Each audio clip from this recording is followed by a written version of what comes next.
Hello বন্ধুরা, সবাই কেমন আছো? আশা করি সবাই খুব ভালো আছে। আজকে একটি নতুন আসনের ডিজাইন নিয়ে চলে এসেছি। দেখতেই পাচ্ছ আমি একটি প্রথমে লম্বা লাইন টেনে নিয়েছি। এই লাইনটি আমি পুরো আসনটি বরাবর টেনে নেব। এই আসনটি হয়তো নতুনদের জন্যই বলা যেতে পারে, যারা সব প্রথম প্রথম আসন শিখছো। তো দেখে না এরমভাবে দুটি ঘর আমি তুলে নিলাম। তো তারপরে আমি আবারও একটি দুটো ঘর নিয়ে ডিজাইন করে নিলাম। 1 2 3 আমি এখানে 4টি ঘর নেব। 4 নম্বর ঘরের কাছে গিয়ে আমি 3টি ঘর তুলব। দেখতে পাচ্ছ আমি 4টে ঘর নিয়েছি, 1 2 3 4। আবারও আমি এখান থেকে নিয়ে 4টে ঘর তুললাম। 1 2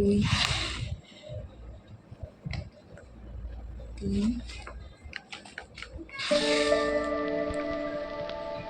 4 আর 3টি ঘর নিয়ে নিলাম। এখানে 3টি ঘর নিয়ে নিচ্ছি আবার। 1 2 3